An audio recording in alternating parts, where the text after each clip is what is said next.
All right. Hello, everybody, and welcome to today's show in the Grow Up Grow show. We've got quite a few participants here today, and I'm excited about that because it usually means there's fantastic questions coming in. If you're looking at this in a video, you are not seeing double. There actually is a real live guest with us, and we will dive into that in just a moment. So hello, Grow Nation. My name is Brett Schklar. I'm managing partner here at Grow Powerful.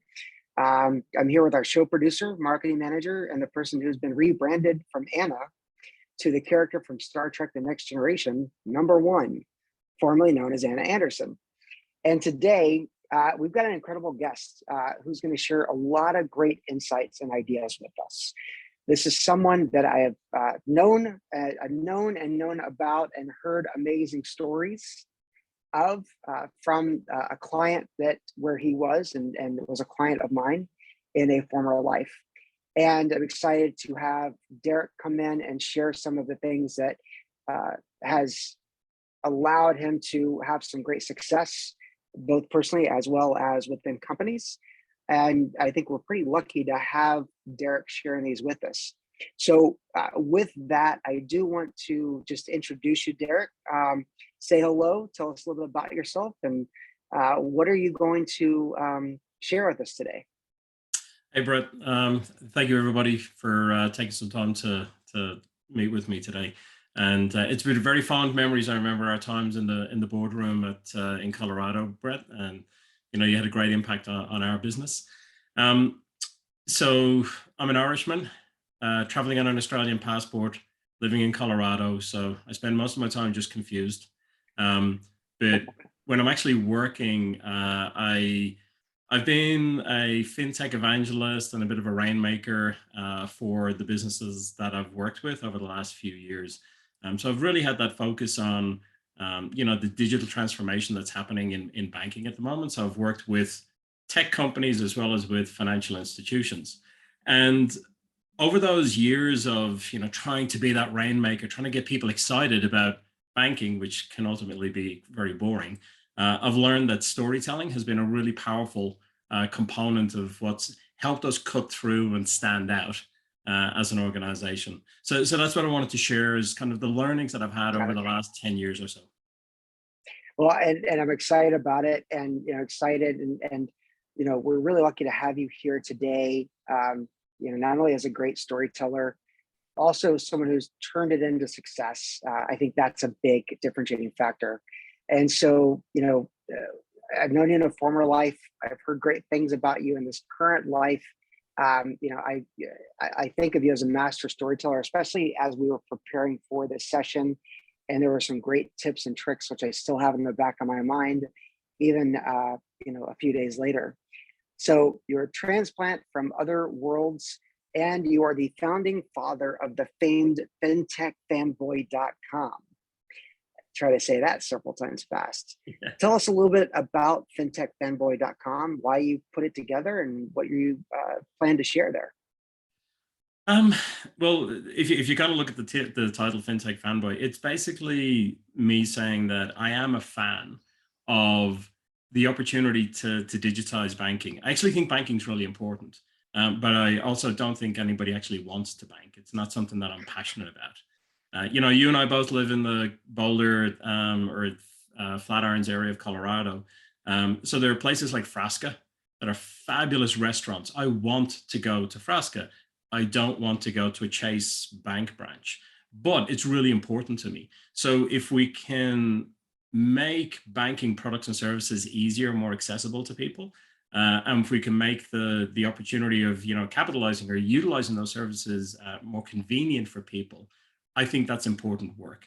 So I've got a lot of strong opinions about that. I've learned a lot about it in the time that I've been working in that area. So the fintechfanboy.com is really a blog where no cost, I'm just sharing what I've learned, some of its opinions, some of its just kind of hard evidence-based facts that I've learned the hard way. So I'm just trying to share some of my learnings in the hope that the whole fintech industry, the whole banking industry can improve.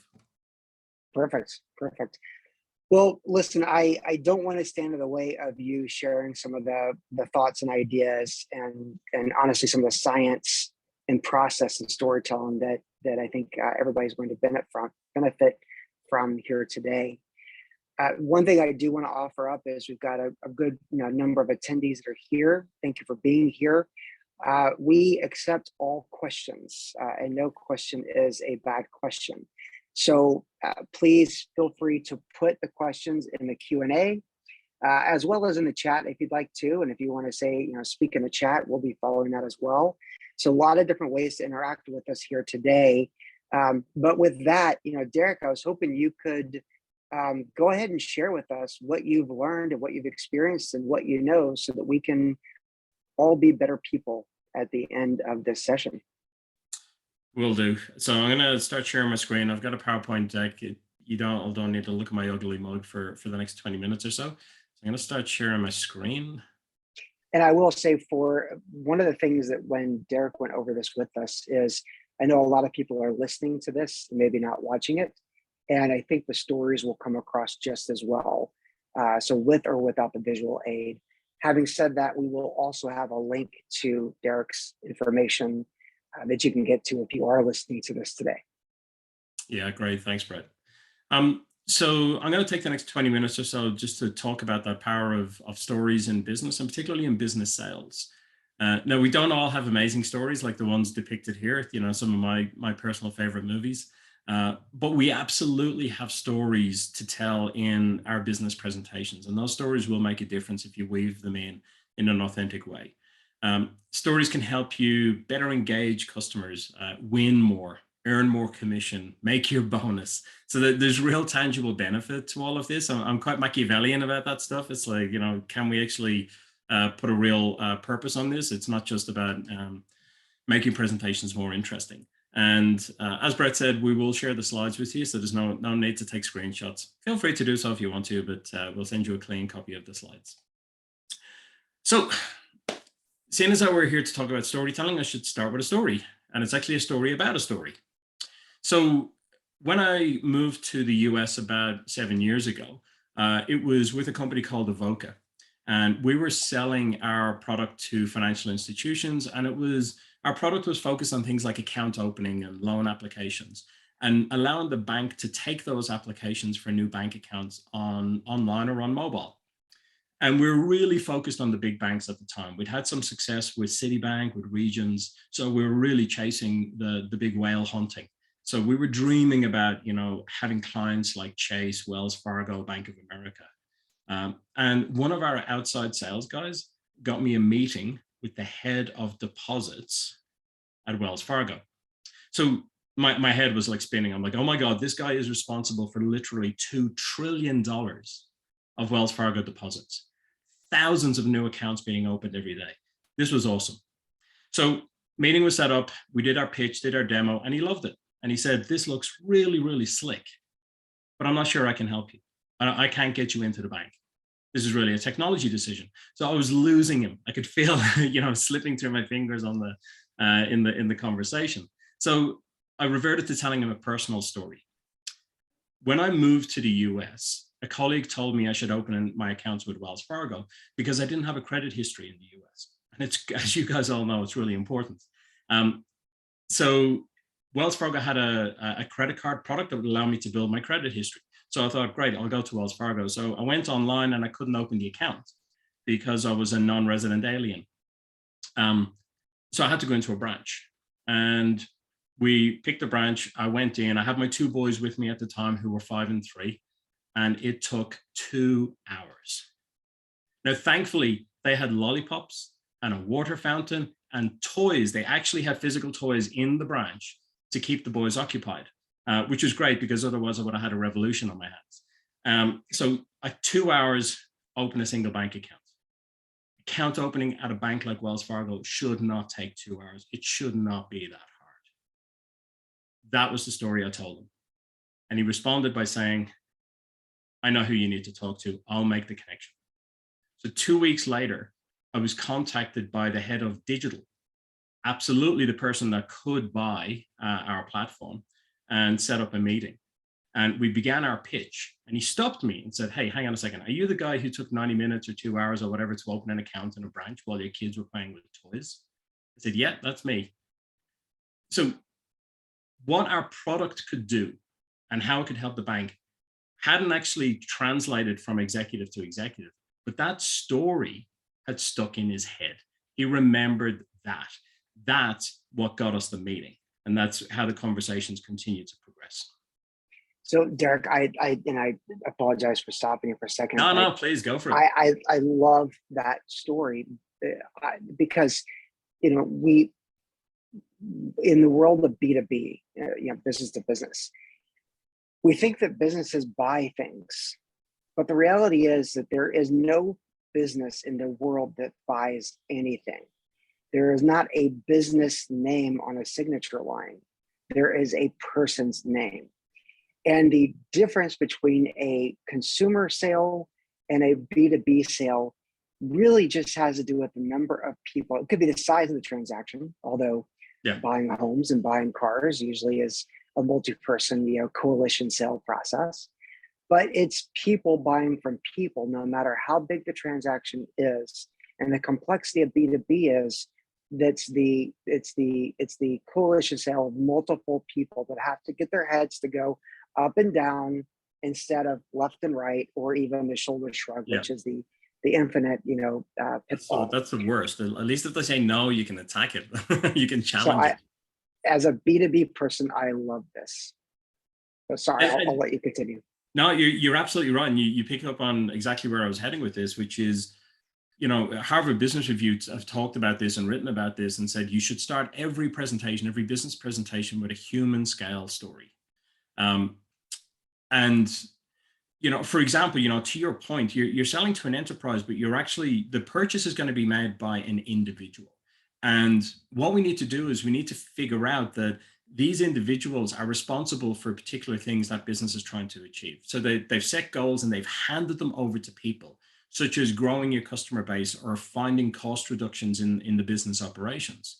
So if you can find what those things are in those people's minds, and then you can find an example where you've done that before, and don't talk about the corporation, talk about the person you helped. Find that human story that will actually resonate with your target audience. And when we think about, the humans that we've helped, don't make it all rainbows and unicorns, because no one's going to believe that. We all actually love stories about characters with flaws. Ones that stick in my mind are people like Tyrion Lannister from Game of Thrones, Oscar Schindler, Ellen Ripley from Alien, Gordon Gekko, Bridget Jones, Captain Jack Sparrow from the Pirates of the Caribbean. We love these people, and to a large extent, it's because of their flaws. So when you're thinking about the people and the stories that you want to tell, obviously you've got to be discreet. You don't want to disclose things that are confidential or private, but find the real story and the people with the flaws and tell stories about those projects, and don't make them sound perfect, because nobody's going to believe it if you do. It'll be less relatable. So we know that we need to make the story human and relevant, but then there's an art to actually telling that story effectively. And it's called the rise and fall by some people. And lots of people have studied this, but my personal favorite is the work of Nancy Duarte. There's a great YouTube video. Again, we'll share the slides so you can grab the URL from there. So to summarize, and you should watch Nancy's video because I'm not going to do this justice, but to summarize, Nancy analyzed thousands of presentations. Everything from I Have a Dream speech to the launch of the iPhone by Steve Jobs. And she found that there's a consistent pattern in how these really effective presentations or story, deliveries are being conveyed across to people. And that pattern looks like this. It's that rise and fall. So it starts off with what is, the current situation, then paint a picture of what could be, then bring it back to what is, like what are the obstacles in the current environment, whether it's technology or software or attitudes or whatever it is, but then bring it back up to what's possible. but then bring in the challenge again. So it's this kind of rise and fall until eventually we end at what she refers to as that new bliss, which is the successful outcome of the story, or in your case, our audience's case, the successful outcome of that project or that client that you've already worked with.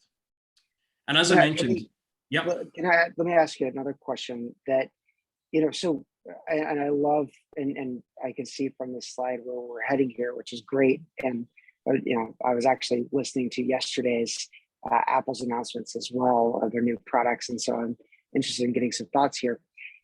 One thing that as B2B content writers, we hear is the idea of the hero's journey. That there's, there's the villain, there's the problem, and then there's the hero that comes in to save the day.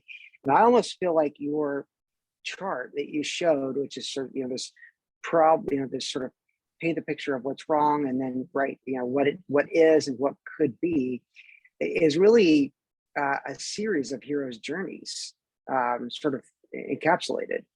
Any thoughts on that, or how does this relate to that?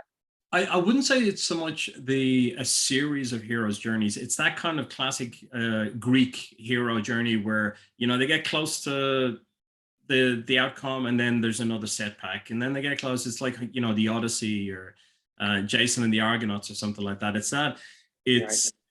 They're on a singular journey, but there are obstacles along the way.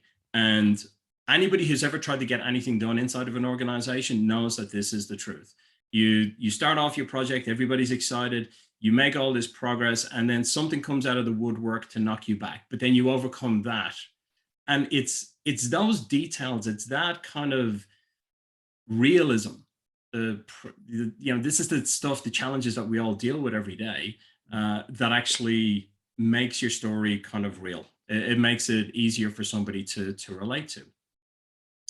And I'm not expecting anybody to read this, but it's a snippet from Nancy's presentation that talks about the fact that when she did her analysis of one of the best business presentations ever delivered, which was the launch of the iPhone by Steve Jobs, it shows that he paints this picture of the current market and the current environment and the challenges and the opportunities and so on, and then talks about what's possible, and shows screenshots of the iPhone. Hasn't actually shown the actual device, so it's almost like it's just like a concept, and then brings it back again to the challenges, and up and down, and creates this tension, and has these moments where people can't help but applaud and even standing ovations. It's an incredible presentation from 2007. It's on YouTube. If you haven't seen it in a while, please go and take a look at it and see a master at work. But the iPhone was a life-changing device for so many people. So we don't all have the opportunity to launch a product like that. So let's talk about something a little bit more pragmatic, and we'll dial it in a little if you like. So I'm going to give you an example. So this is Andy Kidd. Andy is a client that I worked with, and I want to tell you Andy's story. Andy was a program director at Westpac. We're one of the largest banks in Australia, an absolutely huge bank. If Westpac was operating in the US, it would be the 5th largest bank in the United States, which is saying a lot because the population of Australia is only 24 million people, and we have 4 banks that would be the 5th largest bank in the United States. So Westpac did a project where they analyzed the needs of small businesses from a banking perspective. And they determined that the average small business actually needs a bundle of banking products. They want a deposit account, for taking payments from their customers. They want a savings account for payroll. They need a loan in case they need to make some purchases like equipment and stuff like that. They want a credit card for day-to-day purchases, and maybe a line of credit for when their customer is late paying them and they've got expenses. So they came up with this concept of this bundle. So it's almost like a Comcast bundle, like, phone and internet and stuff like that. And they packaged it under an umbrella, called it BizPack. And it was a low monthly fee. It was perfect for small businesses. Problem was, after they launched the product, they found that they were averaging 1.4 products per customer, per small business customer. There were 5 in the bundle, but they were only getting just over 1. And when they looked at it, they found that the application process, how do I get these products as a small business? it was 42 pages of paper. They'd basically taken the 5 application forms and stapled them together, because there were 5 separate teams that actually had to create these accounts and these loans. And it was taking, over 60 minutes for small business owners to complete this. So if anybody on the call is a small business owner, you are the most busy people in the world, without a shadow of a doubt. So the idea that you need to take an hour out of your day, and by the way, the bank is open the same time you're open. So you're taking an hour out of your business to sit down and fill in paperwork, not just paperwork, repetitive paperwork. Your name, your address, your business registration number, your business address, your phone number, your email, over and over again for each of these products. Small businesses are saying, I don't have time for this. So as a result, they'd fill in the first application, see the second one and go, you've got to be kidding me, and leave. So as a result, the bank had 1.4 products per customer. So Andy looked at the problem and said, this is a customer experience problem. This isn't a back office problem. We can't actually get the people to fill in the applications. So let's try and fix it. So he went to his digital team at the bank, huge digital team, said, I want to build a digital solution for this. And they said, yes, we're in the middle of a core banking transformation. We're in the middle of a digital banking transformation. We can get to this in about 3 years. And his response was, not good enough. I need an alternative. So he spoke with some vendors, found us, and we came up with a really tactical solution to solve the customer experience problem with a digital application on an iPad, really simple, no changes to the back office and all those kind of downstream systems. And we built it in 8 weeks and went into production. They immediately went from 1.5 products per customer to 4.5 products per customer. Wow. That was the success that the bank was looking to try and create. This project was so successful. 8-week project, less than $100,000 investment for the bank. The CEO of the bank talked about the success of this project when he briefed the analysts in his quarterly release of the financials.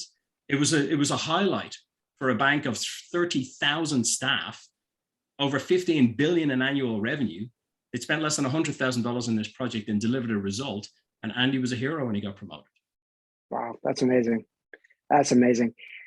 I think that also speaks to the power of, in the software development world, there's the user stories, right? To create this opportunity that you can look at the world through the user's experience, the story of the user, to help develop a better user experience, a better product, a better experience, all of that.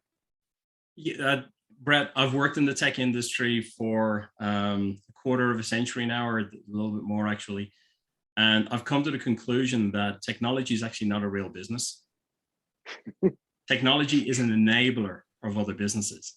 If it makes things more convenient, faster, cheaper, more compliant, as you do need to do in so many industries, then it's kind of serving its purpose. But nobody buys technology for technology's sake. I buy food to eat it, but I don't buy tech to just have tech. I use technology to facilitate other things.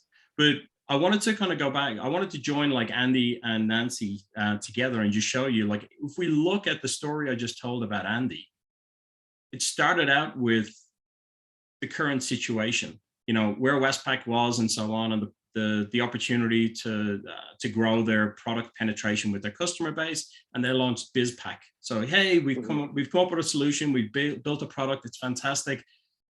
But we're getting 1.5 products per customer. What's going on? This isn't working. Hey, we'll go and talk to the digital team, and we'll figure this problem out and get a solution built.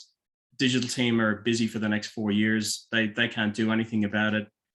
And then Andy landed with us, 8 weeks, solution, CEO recognition of the success. Andy gets promoted. So we've got that kind of rise and fall pattern, even in a story like Andy's. And so when we deliver this case study, if you like, to our customers or to our prospects, we do it in this way because all of those rises and falls add to the credibility, the real world, real life challenges that somebody like Andy has. And what we're trying to create, what I'm personally trying to create with my audience when I'm telling this story, is a response that says, I can relate to what Andy's gone through, or Andy was in a similar situation to mine, and I like what you've been able to achieve. I want to create the same result that Andy achieved for his bank. Now, in a traditional environment, we would present that story like this. We'd put bullets on a slide and talk about the current situation, the project, and the outcomes of the project. And personally, in my opinion, we strangle the life out of a great story. And I'd really like to encourage our audience today to stop doing that. Keep the human in your story, keep the human aspect of your story. And remember that your case studies are your stories. You just need to find a way of telling them better. Got it. So I got one more quick example, just to prove that this isn't just like, hey, you got one example, but you've never done it again. We absolutely have. Here's an example of a product pitch. Like, this is a feature set on the product that I used to work with. There were real-time analytics. We had metrics to capture things like abandonment rates. We had a design environment for making changes to the bank's account opening experience, et cetera, et cetera. So we've got these features that we could put up on a slide and say, hey, we've got these capabilities. But when I tell a story like this one, which was one of our clients was using our product, they were using it for a personal loan. And one day, the completion rate for their personal loan application plummeted. And we hadn't made any changes, nothing had changed. Like, what's going on? So we used the platform to try and figure out where are we losing customers? And we were able to find out that it was isolated just to iOS devices. So there was something wrong with the application for a personal loan on an iOS device. So we tested it, and we found that Apple had pushed an update the previous night to iOS that included a change to the Safari browser that broke the date picker that was used on the application. So nobody could enter their date of birth, which is a mandatory field. Were they calling the bank and saying, hey, I can't enter my date of birth, what's going on? No, they were just taking their business elsewhere and getting the loans from somebody else. We found the problem, fixed the problem, and published it again, you know, as an update with the new date picker in 2 hours, problem solved. I tell that story, people remember it.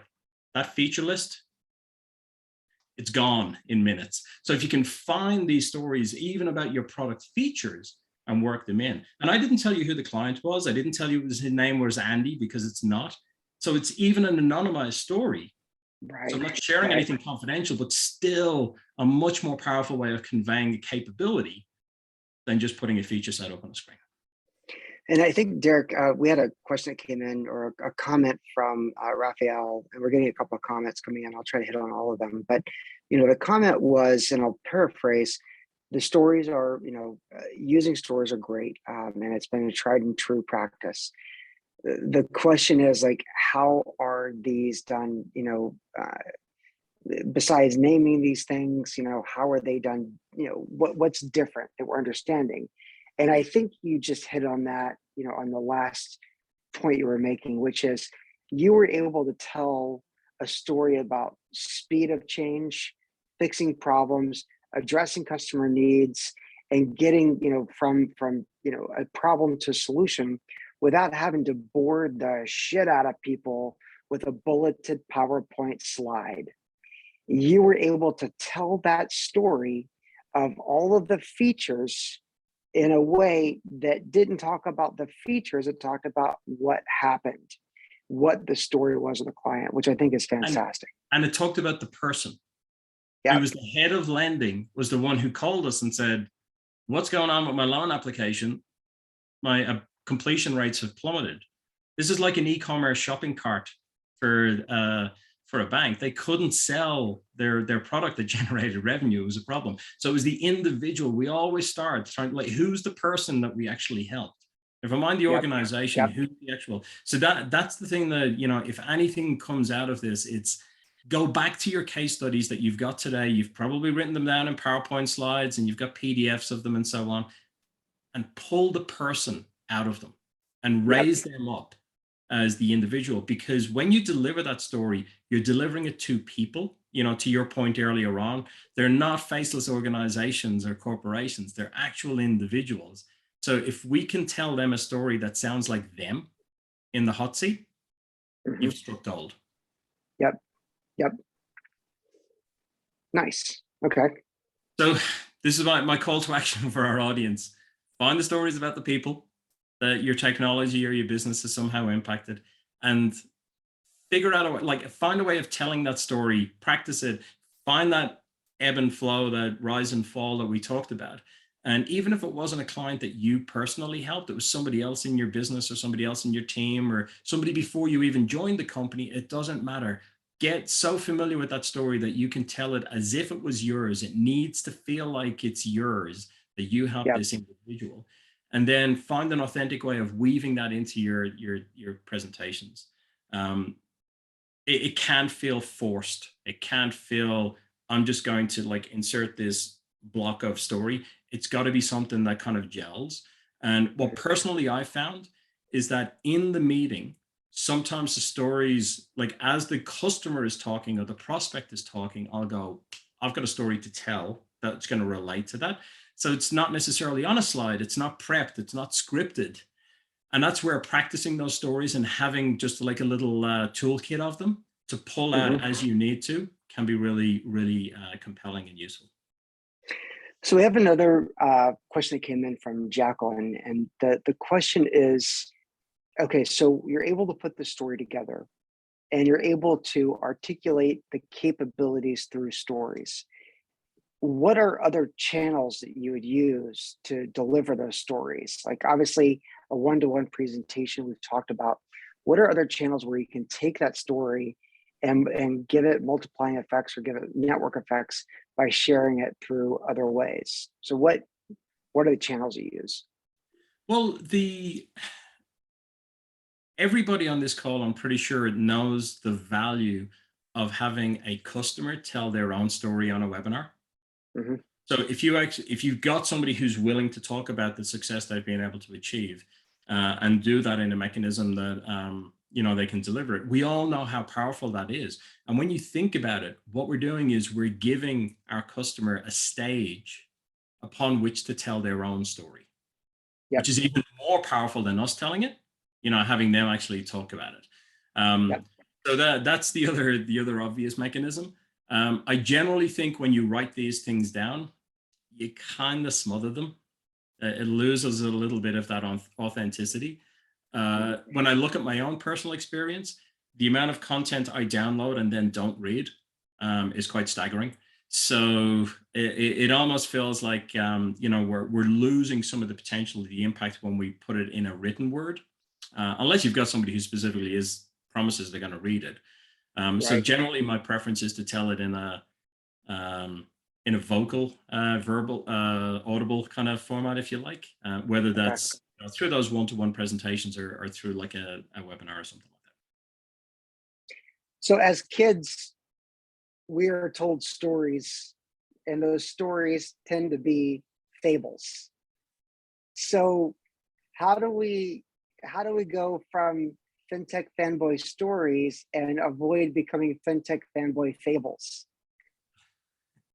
How do you make it believable? That really, this is where I passionately believe in making sure that we don't paint a rosy picture, that we don't invent challenges that the customer had to face, but we talk about the real world scenarios, because if you've done it for one client, chances are the challenges they face will be similar at another, whether it's taking 6 months just to get a vendor onboarded through the Yep. procurement team, or budget, or people coming out of the woodwork at the last minute to tell you that this project is a stupid idea and it should be shut down. Including those challenges in the story will really help with that authenticity. I hate to say it, but it's something that serial liars have figured out many years ago, that if you include like little bits of detail, it makes your story that much more believable. Like Yeah. those little nuances, but it also does actually help with your stories. But if you can keep them real, keep the Yeah. challenges in there, don't gloss over them, they actually add to the authenticity. So Derek, I will say that we are at the half hour mark and we've already gotten a ton of benefit from your stories and showing us how stories can really help us out. I know that some people probably have to go at the half hour mark. I also know that we have more. Are you going to be able to do your top 10? I'm hoping you say yes. My bonus content? Yeah, absolutely. Your I'd bonus content. love Okay, to. perfect. And So if for you anybody who's aren't able to stay on, I promise that this is going to be exactly. quick. This is 5 minutes of well spent time. Well, and what I'll say is if you do have to go. We love you. We'll see you on the next show. And that we will turn this into a separate short podcast. So if you're listening to this on podcast, the next podcast coming up after this will actually be Derek's bonus content. So if you got to go, thank you. We love you. We'll see you next time. If you have a few moments to stay, I promise you, or you'll get your money back, that you'll enjoy these. So with that, Derek, the pressure is on. Okay, thanks, Brett. I put the timer on. I'm gonna do this in 5 minutes. By the way, So this is free, so getting the money back is kind of a fable in and of its own. But okay, yeah, cheap at half the price. Presentations, PowerPoints are, I kind of believe, a necessary evil, and I don't think they have to be terrible, and I don't think we have to create death by PowerPoint. I've worked hard to try and make my own personal presentations better, and I've learned some stuff along the way that I want to share. First, respect the time you've been given. We are all incredibly busy. Your audience, when you're delivering a presentation, is incredibly busy. Respect that and make sure that you're using that time that they've given you as a gift. Second, say something you would be interested in hearing. Don't end up like Joe Biden in this picture going asleep. Look at your own presentation critically and say, would I care if somebody said this to me? And if not, throw it away, start again, rewrite it, but say something you personally would be interested in hearing. Whether you're presenting one-on-one to a small team or at a conference, don't dress down. This is Jack Dorsey, the former CEO of Twitter, now Block Square, whatever it's called. He's presenting at a conference in a tie-dye t-shirt. To me, what that says is, I'm Jack Dorsey and I'm more successful than all of you guys, and I don't need to try as hard. And that's just disrespectful. Sorry, Jack. Don't attack the competition. Talk about your strengths, not your competition's weaknesses. If you have to rely on their weaknesses, then you're weak. And that's how it will be perceived.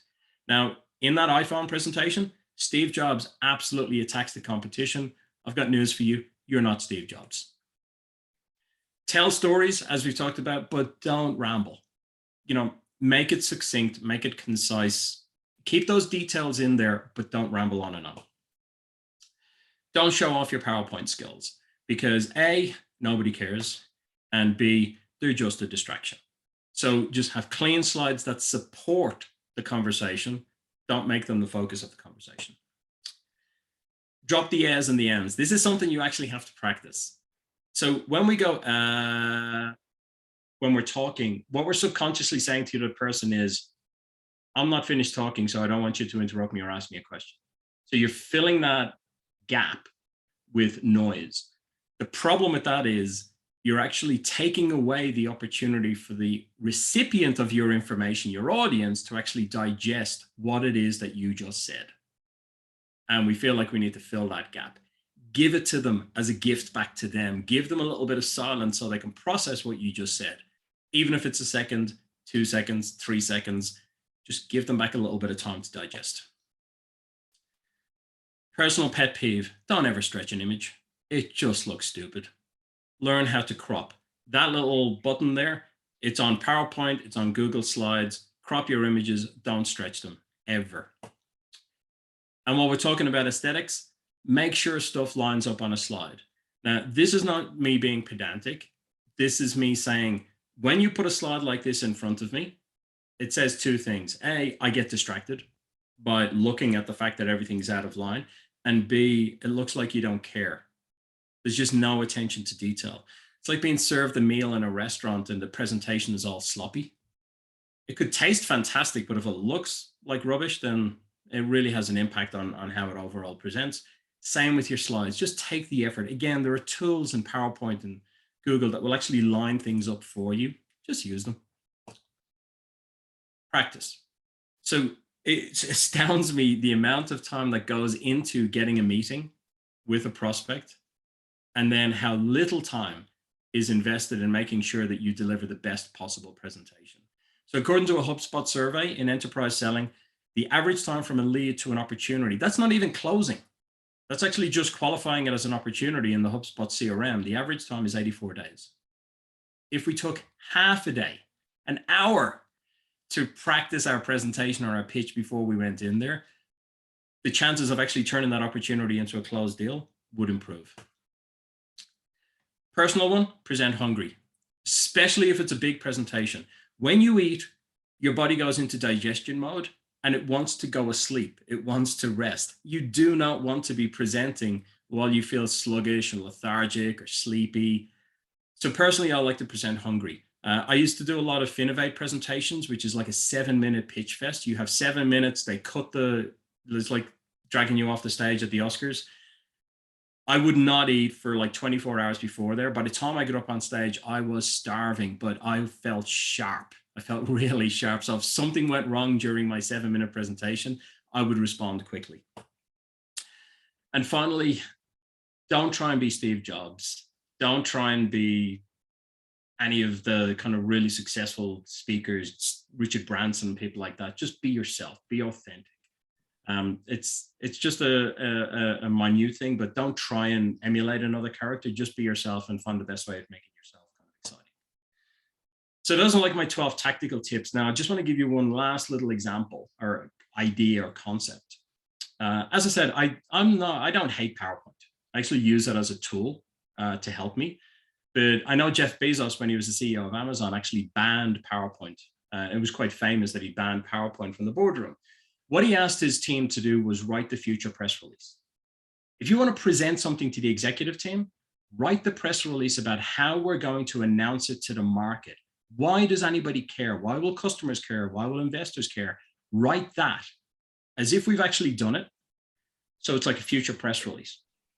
So I took this concept for some of my business presentations, and I'll give you one example where we applied it to a pitch. Again, Westpac, we mentioned them before, really big bank. This is what their advertising looked like when I was meeting with them about 10 years ago. They had bus shelter ads and ads in magazines that all had this kind of look and feel about them. So we got a presentation opportunity to a very, very senior executive, one down from the CEO at the bank. And what she wanted to do was remove all the paper forms from the branch. That was like her mantra, was like, get rid of every piece of paper. People should never fill in paper, it's bad. So when she walked into the boardroom, that's what was up on screen. We mimicked the bank's advertising. We created like the future press release and showed this kind of vision of no paper forms to fill ever. Her response was, love it, want it, how are you going to help me? Then we backed up and we explained what the business did and what the product did. And it was a successful outcome where we got the sale. Awesome. Hopefully that's helpful. I was 5 minutes on the 12 tips, but then the last one ran me over a little bit. That's okay. I think bonus, there's a reason why it's called bonus, and you got to give us a bonus to the bonus, which is amazing. And I love the rapid fire suggestions, and I may actually force every one of the guests to Grow Up with Grow to actually go through that. So Derek, this is fantastic. As I mentioned, we will have the links to all of this available. We'll have links to Derek. We'll have links to fintechfanboy.com. If you can't remember fintechfanboy.com, then I'll just say it a few more times, fintechfanboy.com. And a great blog, a lot of great stories, a lot of great content to share. This has been excellent. Derek, I think you've exceeded what I really wanted to do in sharing some insights with our audience. So just a huge thank you for giving us your time, giving us your expertise. Absolutely. And that wraps up our show. We appreciate that you have been a part of Grow Up with Grow. Again, my name is Brett Schklar. I'm the managing partner here at Grow Powerful. And we're looking forward to providing more excellence and more ideas and more content to really help you grow. So Derek, thank you again. And for anyone else that has questions or concerns, you can find us at growpowerful.io. Or once again, you can find Derek at fintechfanboy.com. That's it for our show. Thanks, everybody.